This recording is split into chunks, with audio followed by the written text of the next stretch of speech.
सोमवार राति चंदनपुर सीडी छक निकट एक सीमेंट दुकान उपरकू होइथिबा बोमामाड़ घटना संक्रांत रे चंदनपुर थाना पुलिस दामोदरपुर हरपदा ग्रामर स्वर्गत शरत चंद्र साहू पुओ सरोज कुमार साहू बयस 18 को गिरफ्त करा जायछि। अन्य जन अभियुक्त चंदनपुर थाना गोलासाही बसंत पाटणार रवींद्र मल्लिक पुओ पवित्र मल्लिक बयस 19 मोटरसाइकेल दुर्घटना रे आहत होई पुरी सदर महकुमा मुख्य चिकित्सालय रे चिकित्साधीन अछंती। अन्य दुई जन अभियुक्त को एपर्यंत चिन्हट करा जाय पारि नाही। एक सांबादिक सम्मेलन में सदर एसडीपीओ रविनारायण भंज और चंदनपुर थानार आईआईसी भुवन मोहन सामंतराय ए संक्रांत सूचना दे प्रकाश करछन्ति जे पूर्व शत्रुतारु एही बोमामाड़ घटना घटिछि। स्वर्गत मनोरंजन साहू पत्नी मौसुमी साहू एतला क्रमे आईपीसी 387, 307, 506, 34 एवं विस्फोरक द्रव्य आईन 3 और 4 दफारे 99/2024 नंबर मामला रुजु करा जायछि। पुलिस अपराध व्यवहृत जाल रजिस्ट्रेशन नंबर थिबा एक हीरो ग्लैमर मोटरसाइकेल और 2टी जीवंत बोमा जबत करिछि।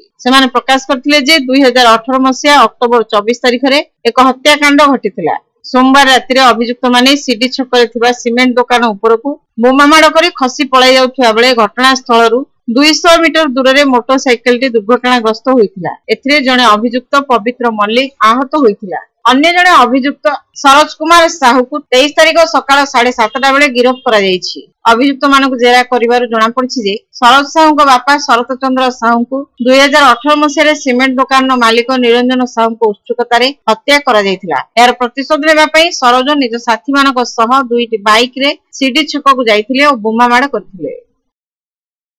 काली जमती भाव आपण जानते चंदनपुर थाना रे काली संध्या प्रारंभिक रात्रि समय पखापाखि 9:30 खंड हम गोटे बम ब्लास्ट होता से बम ब्लास्ट विषय आज सांबादिक सम्मेलन रखाई। काली से संबंध में चंदनपुर थाना रे गोटे केस रजिस्ट्रेशन होती case number 99 dated 22/4/2024 under section 387, 307, 506, 34 reduce section 3 and 4 explosive substance act गोटे केस होती। घटना इनफॉर्मेंट जे होती मौसुमी साहू सी रिपोर्ट देते रिपोर्ट आधार ये घटना होती जमी भाई आपण सब आगुरी भी जानते से गोटे बहुत पुराना घटना 2018 मसीह निरंजन साहूर गोटे सीमेंट रोड दुकान सीडी छक वीर प्रतापपुर चंदनपुर बजार पाखे गोटे अच्छी सी ता दुकान पाखक लगिकी जो जनकर घर अच्छी से जो शरद चंद्र साहू गोटे घर अच्छी जेहेतु भितर गोटे पारिवारिक समस्या लगी रही है कारण जेहेतु सीमेंट दुकान पाखे बड़ बड़ ट्रक लगे तार टे डिस्टर्ब हुए तेणुक शरद साहू तो टॉलरेट करें ना और सब भर डिस्टर्बांस हुए से भितर बद लगिक रही है। सब्सिक्वेंटली 2018 मसीह कौन गोटे घटना चक्र शरद साहू को मार दिया हुए शरद साहू मर्डर हुए से समय चंदनपुर थाना 169 ऑफ 2018 गोटे केस रजिस्ट्रेशन होता ता पुओ से तो छोट होता तार बर्तन 19 वर्ष हम सी चिंता करला केमती बापार प्रतिशोध आम नबू से विभिन्न समय धमक चमक से जो स्त्री जो दुकान मौसमी साहू से बसे ताको धमक चमक दिए ताको दादा बटी बहुत आगुरी 4-5 थर मगाई 5-7 मास तले गोटे बमिंग दुकान को होता गोटे बारंबार भितर बद लगिक रही है।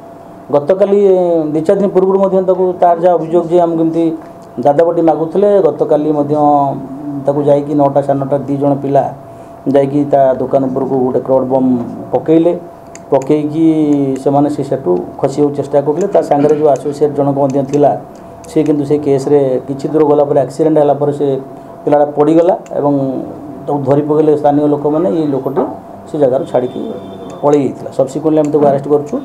यार जो लोकटी अच्छी पवित्र मल्लिक बोली तार एसोसिएट्स अच्छी सी मेडिकल ट्रिटमेंट होची तार सुस्थ होला पर से केस रे फरार हो।